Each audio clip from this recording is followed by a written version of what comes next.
Welcome to another episode of Sheriff's Podcast. And I'm here with I think one of the most famous man in Guyana. He's known for his very outlandish thoughts. I have high respect for him, and that's why he's one of my first guests on the show. And believe me or not, I had to beg him, and I didn't know he was going to show up. I really appreciate you showing up here tonight. Thanks for the invite. And I enjoy your shows. There's so much for us to talk about, and there's so many things I want to ask you about. A lot of people would say that your show is sometimes comedy and sometimes outlandish. But I think what you speak or what you say on your show or your morning shows are facts. Maybe you probably say it in a different view or a different angle than I would say it in. But when I look at your shows and I look at the difference you've made in Guyana since you've what is it that you hit that the parking meters. The parking meter on your wheel. Critics is you're now known as a household name, right? And I think you've garnered the respect of most of the population. Nevertheless, you can't have a 99% likability, but I think the words that you speak and the actions and the promotions that you do is commendable. And tonight might be a little controversial topic, and if somebody questions, I understand if you can't answer because of your court, if there's a court matter in between. I understand, and just let me know that you cannot answer that question. And let's start off with the most controversial topic. Well, let me give you some guidance. So when you said you can't get 99% of the people, nobody gets 50% of people to like them. The example of Jesus, right?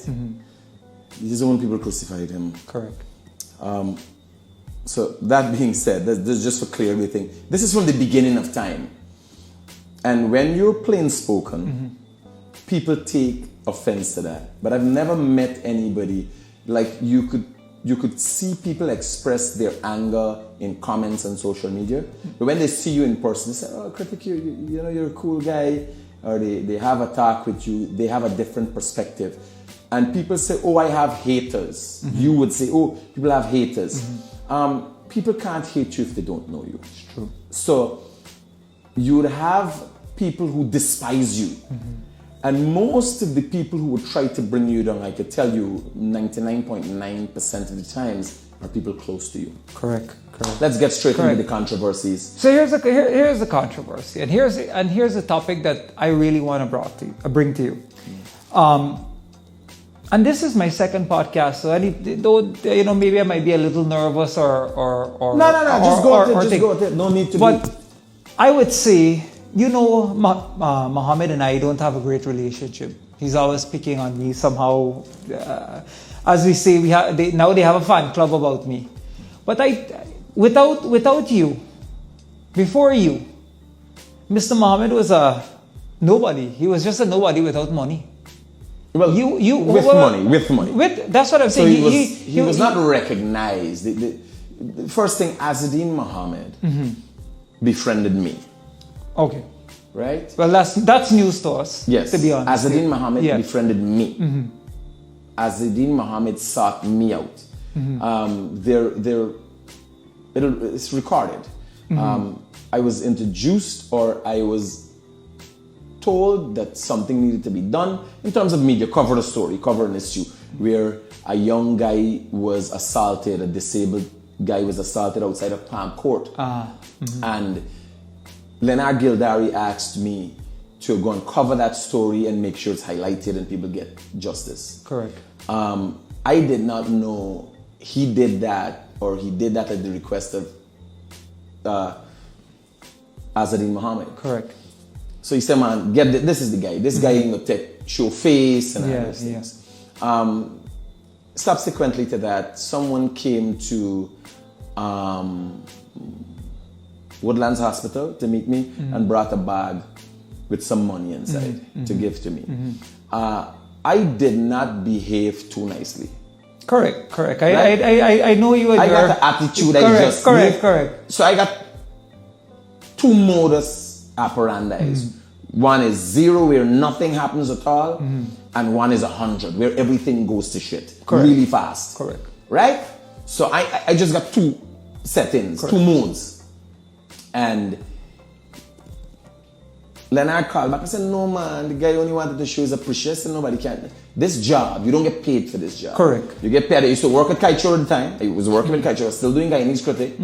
So I worked for Kaichur in 2017, 18. And so I was perturbed because I knew that if you take people's money, once they got, like there are a lot of influences and stuff.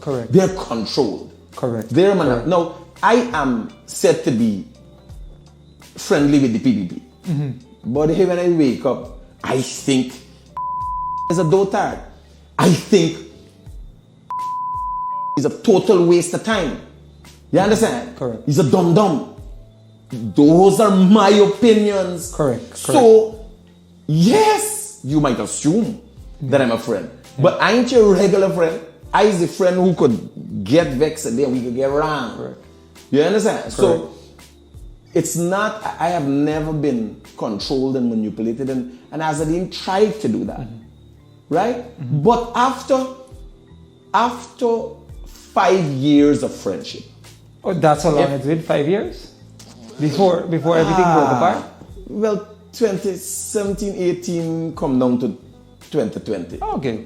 Right? About, yeah. 17, 18, 19, But 3 years, right? Yeah. So, if over that period of time, I was friends with a billionaire, and the extent of our relationship was he lent me $7.5 million that he made public. Correct. $7.5 million. Bear in mind, one of the guys they could tell you, me got cameras for $5 million. Correct. Me got some Sony camera with a lens of $5 million. Well, we know that. So we lend me correct. Exactly. What really was this friendship about? Correct. And also an excavator that I was working and paying for, of which I have many excavators. Correct. I got millions of dollars a guy track for excavator. I got for them. I got millions of dollars for other companies that we have excavators for. Correct. Right? This is the extent of our relationship. Yeah. It was never, he never could say, well, he give me what? Correct. Yeah, well, in my personal opinion, right? I think you are the one who made him famous. You made him famous. Nobody knew Azzedine Mohammed before I posted him up. And two, because you guys used to go on all these excursions and things, people used to be fascinated. What is Guyanese Critic doing? Even myself, right? I was always a fan of your show. Yeah. Do I agree with you 100% of the times? No. Right? But do I understand what you're trying to come with and what you're saying and who you're trying to help? Yes. So when you used to go on those excursions with jet skis and these things, and you see it on TikTok or WhatsApp or whatever he used to post on, I used to watch it and it catches on, right? So in my opinion, I think he owes you everything or every bit of fame that he has today. And it is, friendship shouldn't end like that. How he ended your it. assertions are factual, but it's not how the public see it. Like people say, oh, Mohammed make you. I was famous. I did the parking meter thing. I was a household name before I met Azzedine Mohammed. We all, if anybody in their right thinking mind thinks that Azzedine Mohammed made Guyanese Critic, then they're not right thinking. No, you have a lot of Guyanese who are ill-informed. Correct. They're ill-informed. Now, for instance, the situation with the visas and the reciprocation of visas, there was a massive attempt to make it seem that Odessa Primus didn't lose her visa as a result of Azadi Mohammed. Well, then